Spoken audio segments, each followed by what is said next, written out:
Welcome back to Game of Fast Forward. I apologize for the bit of delay in the tech setup. We have Fabix and Sheen here, who will be running Dusk. One is the runner, one is commentator. And I'll let them take it from here.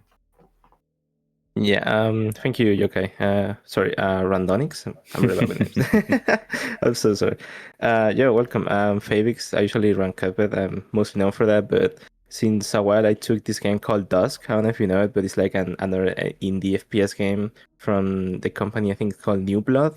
So it's a really cool game. It's not well known. I think it doesn't have the what's the word? It's not as well known as it deserves. It's a really well done game. Here in commentary, I have Sheen. If you guys have watched any runs of this game, you probably know him because he's the world record holder right now. Yeah, I'm happy to be here. Recent world record holder. Just was happy enough to show Dusk at GDQ the other week. We're coming up with Dusk. We're taking it out the trenches, and we're really happy to show it off today. Yeah, really appreciate Sheen being in commentary. He knows about this game. I think he knows enough about this game. So yeah, we're gonna start on chapter 1. As you can see, there's 3 chapters, and every chapter has 10 levels. So we're gonna start time in. Oh wait, sorry. We're gonna start in 3, 2, 1, and let's go. Nice. Okay, so as you can see, we did like a little skip at the beginning. There's like a little cutscene where you cannot move. So we just move diagonal fast enough and you can just avoid it. Yeah, so I'll go over maybe the movement in this game. Yeah. So this is kind of like classic boomer shooter movement where you move faster diagonally as opposed to going straight forward. And you also build up a speed multiplier. It kind of looks like he's bunny hopping right now, but it's more like each time you jump diagonally, you gain speed, and it multiplies your speed up to like the speed cap. So really the movement in this game is jump diagonally as long as you can, and you don't lose that speed unless you stop moving and stop jumping. So it's really just keep jumping, keep moving, and take clean lines to get to the exit. Yeah, oh, there so he picked up the Riveter. This is the like rocket launcher of the game. Basically, you do rocket jumps with it.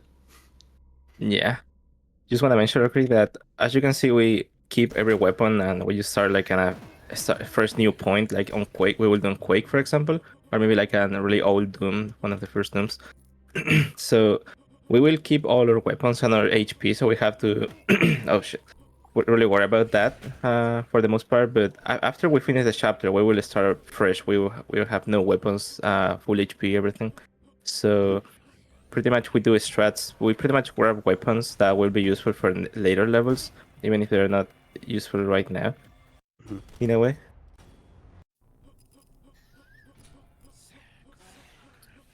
This level introduces the super shotgun, which is really helpful for clearing out enemies. But it also shows you how the buttons work in this game. The buttons you can actually shoot from like across the room, so it lets you do really interesting sequence breaks like that, where you're supposed to teleport into that room and press the button to leave, but instead you shoot the button to get into the room and then right to the exit. Yeah, it's really weird because like half the buttons are actually shootable and some others are not. And it's really weird because most of the shootable buttons are actually behind a lot of walls. So I don't know why they did it like that, but it's really good for us actually. Mm-hmm. We're I gonna think skip it a lot just of the depends game. on the model that they used in development. Like it's totally random, I think. There's no. But yeah, a lot of the buttons are hidden, but in episode 1 at least. In the future episodes, we'll get to, break that a little bit more with the crossbow. So looking forward to that. Yeah. Okay, so I don't know if if we got the ghost, it's because we got it. So this is the hardest level in a way of the chapter 1, which is cutie mines, which I always make the funny of the cutie. It's really cute. So as you can see, the main issue with this game is that you have to avoid enemies because you can go really fast, but you most of the time you cannot go through enemies like easily. So you have to either squeeze between them and just guess where they are going to be, or just kill them with the shotgun. So it really depends on the level layout and how the enemies behaviors most of the time. Nice, really good. Yeah, it's a cool little skip. You break into the attic to grab the key. Slippery movement in this game, for sure. Yeah.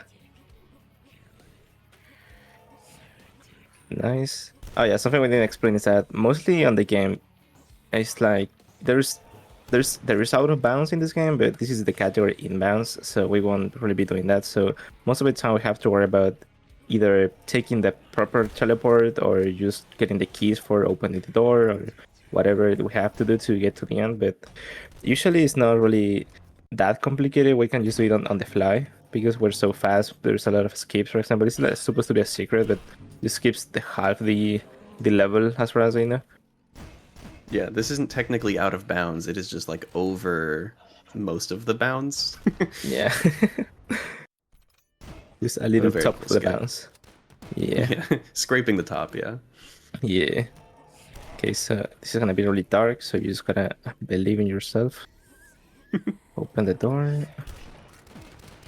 Oh, we didn't explain the boss, but yeah, there's bosses in this game. There's like, I don't know if it's 5 or 6. I always forget, but the thing is, you don't have to fight any boss in this game except for the last one. You can literally Yeah, I skip forget them. because you just skip past all of them. I don't know how many there are. Yeah. But they're not even at the end. They're like they could be in any level. Mhm. So this is the last level of episode 1. We shoot that to open the door. Shoot these 2. Then we trigger this through the wall. And we get to the end. I'm perfect. Fade out, and this is the end. So now I have to just go back to the menu, select, go to second chapter, and start over. So if you guys have any experience with old FPS like Quake, as I said, this game mostly runs on a single segment type of thing. So you basically take the time that you get in every level instead of the real time or using life load. You don't even have to use life load to run this game. So in that regard, it's really cool that there is no, in a way, there is no type of like limit between your PCs or anything. You can just play the game and do ILs if you want to, or whatever you feel like. Yeah, you can take a breather between levels if you want to. Yeah, exactly. You can just take 5 minutes, no issue. So as you can see, we took like a longer path in a way, but we got the crossbow, which, as Shin said, is kind of one of the most broken mechanics in the game, because the one it's meant to be is that it can go through as much enemies as you want, but okay, nice. In order to make that, instead of just making it go through enemies, what they did is it goes through every wall until the end. It will just go into infinite, so it can literally hit triggers through walls if you wanted it to. Yeah, so we use that to press buttons from across the map throughout episode 2 and episode 3, and it really like makes the routing interesting in this game, where you don't have to see the buttons or press them anymore. You know, it gets really creative. Yeah. Okay. This is one of the fastest sequence. I have to focus on killing the enemies. It's really weird because this game ladders are really forgiving. You can grab them kinda easily. Oh, I have to use an extra. But it's also really easy that you will not grab them properly and you will just have to fix it on the fly, or you will get pushed out by an enemy. So it's kind of hard. Okay, here's an example. You see, you just hit the trigger. While you focus, we do have a donation. Oh, of course. So from Yokai Fan, for $100. Thank you everyone for your donations. Let's use this as a motivator for you to help out the cause. Good luck, Fabix, and all the runners to come. Nice. Thank you, Yokai, for the donation. Nice. Okay. Nice. So as you can see, we just beat the Crushers. There's a few insta kills in this game, and this is one of them. So we just got lucky because it's kind of RNG. I'm not really sure how it works, but sometimes it kills you, sometimes it don't, even if you go really fast. So it's really scary, but we make it through. Yeah, it has a cycle to it, but you want to get there as fast as you can. Yeah. Okay, first lineup. That is a little hard. I gotta take my time here. Okay, nice. I thought I missed it for a second. Yeah, that crossbow lineup skips like half the level, and this is Escher Labs. It has this really like twisting, winding, you know, MC Escher style game design, which is really hard to make work in a FPS, but it looks really cool in this game. I don't know, they do a great job. Yeah.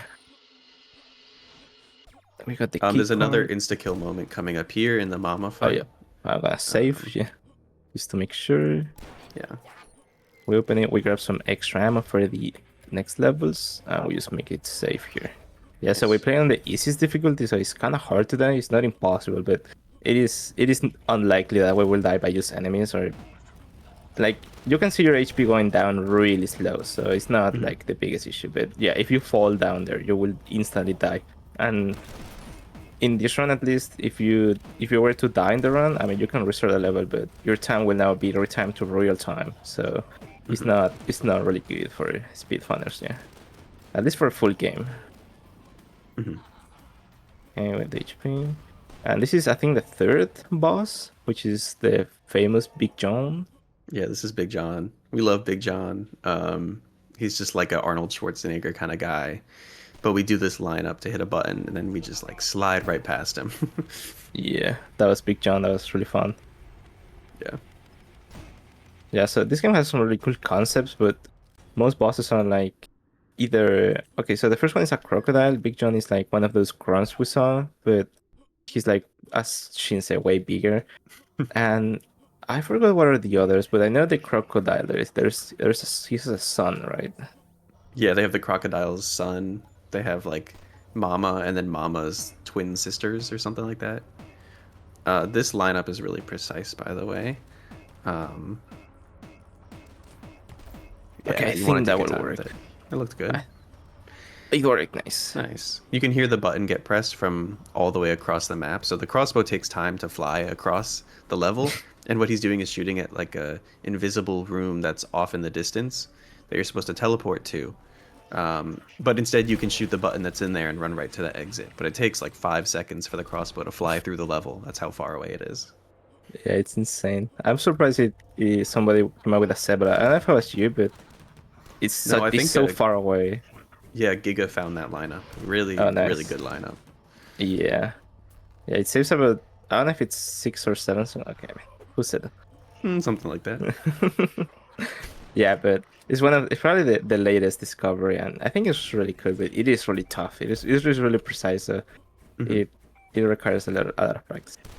Okay, so this is one of the longest levels in chapter 2, I believe. So we basically have to do a lot of things here. So first, because all the enemies are here, we're coming back from where it came from. So depending on the RNG, there will be a lot of enemies here. Also, low HP. It's also a very dark level, and we have a flashing lights warning for the end section in about like 20 seconds. Oh yeah, you're right. We use so you fall down this really long corridor, and your flashlight breaks. But you know it's fully dark. So here's the flashing lights warning, by the way, for the next like 30 seconds. But you use the machine gun to light up this hallway instead. Yeah, the American flashlight is what we call it. American flashlight.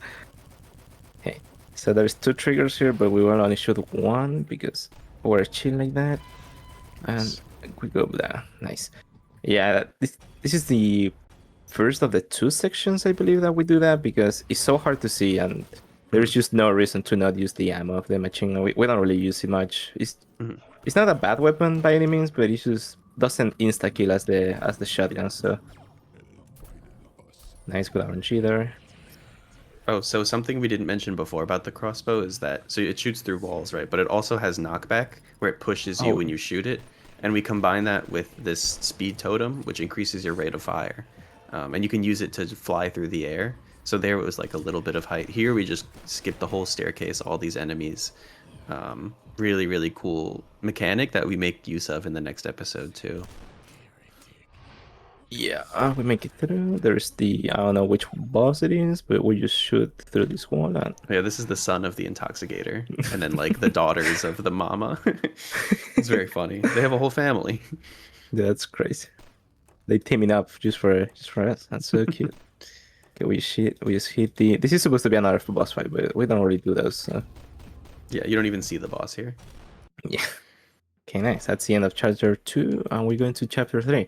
So as you can see, every time we finish a chapter, we start over, and every chapter is progressively way longer than the other one. So I think chapter 1 is 4 minutes or 3:50 or something like that. No, sorry, War is like 3:10, I think. We don't It's talk like about 3:50. Yeah. Oh, it's like 3:50. Okay, so it's like 3:50. Chapter 2 is like 7 or 8 minutes, and I think chapter 3 is like almost 10 or 11, something like that. So this is more medieval thingy. I played that risky, but it paid off. Nice. I was scared. So as Fabix said before, they take away all your weapons between the episodes. This first level is like the sword level until they give you the crossbow back. yeah, and we pretty much only have those 2 weapons for a while. But that's all you really need is the crossbow. Like, look at this. It shoots through all the enemies, so you just kill all of them in like one shot. It's really satisfying. Yeah, really good weapon, really good concept. I'm not gonna lie. Yeah, super interesting. Yeah, this is so reddish, my eyes. Okay, so we will, as Shin said, we will use the fact that the crossbow keeps you knockback, so we will just fly all over the place.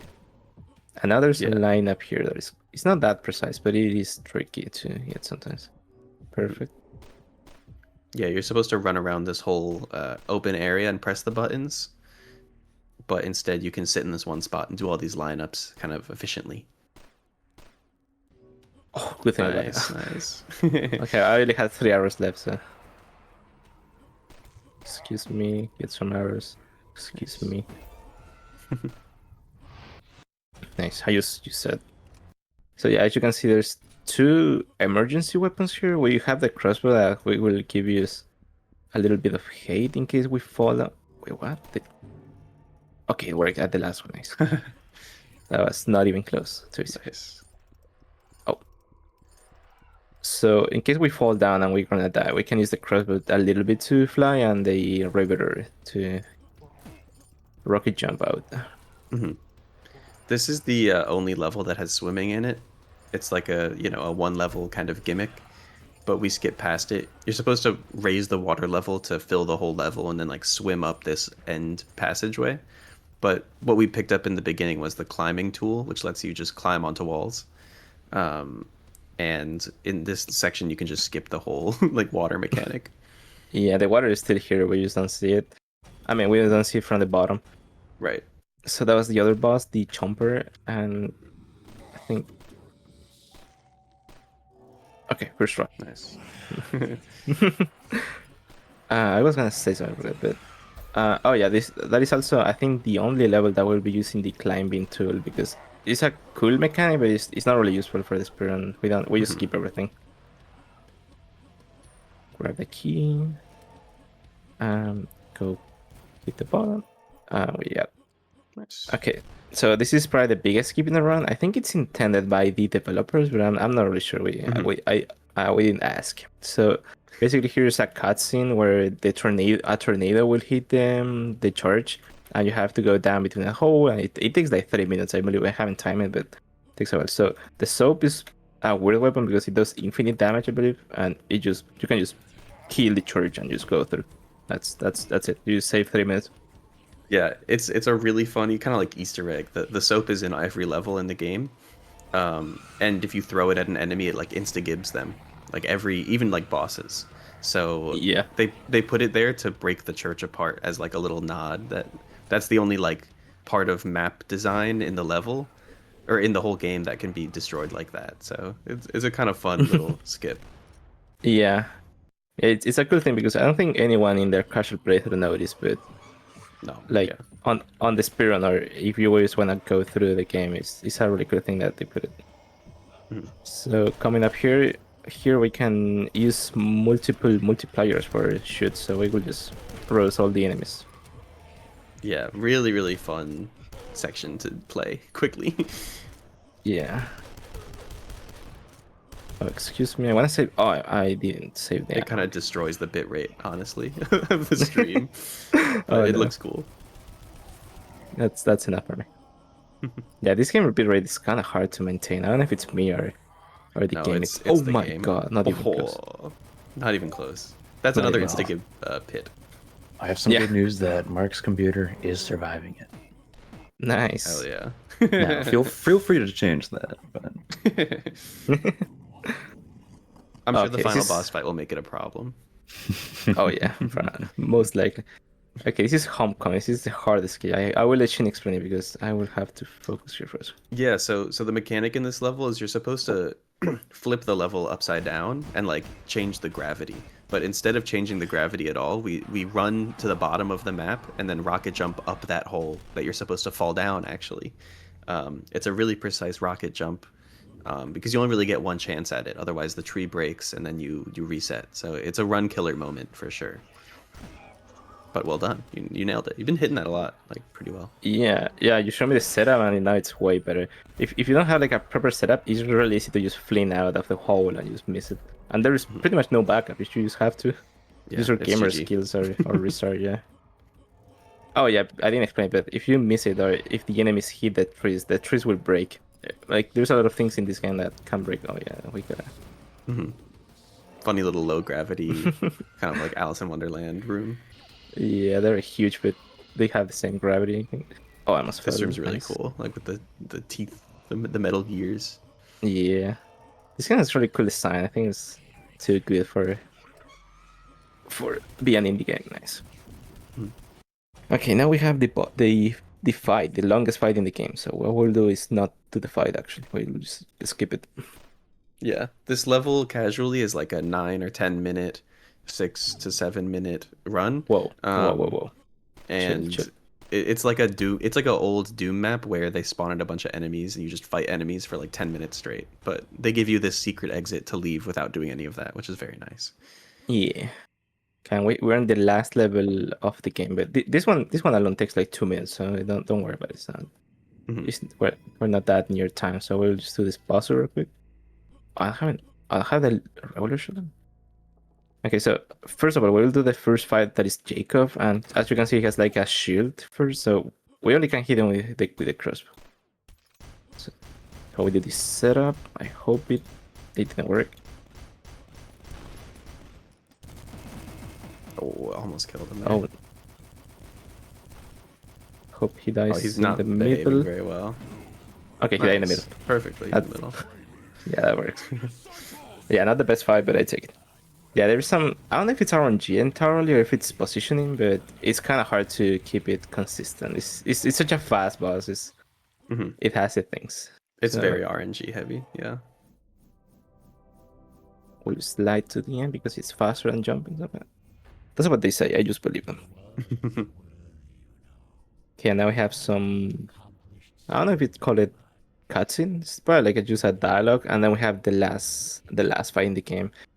So time should be coming up in as soon as the talking ends. It's probably like 10, 15 seconds, maybe 15 most likely. The screen turns green and then red, and then that's time. We'll call it. Oh, yeah. Oh yeah, I forgot there's like a little. Yeah, we have to like fight the boss first too. Yeah. Oh yeah, in we a have casual 15 have a cigar seconds. too, by the way. It's But really so the way tiny. the boss fight works is that he's invulnerable, but he's only vulnerable if you shine light on him from the ceiling. So there's like cracks in the sky that you have to shoot, and then it shines light on him to make him vulnerable. So we do like a sequence break by using the crossbow to open them early, and then do all the damage that you need. So really good cracks, and then you just unload on him. And he died. He died. Okay. Okay. Wow. So now it's like 10 seconds till time.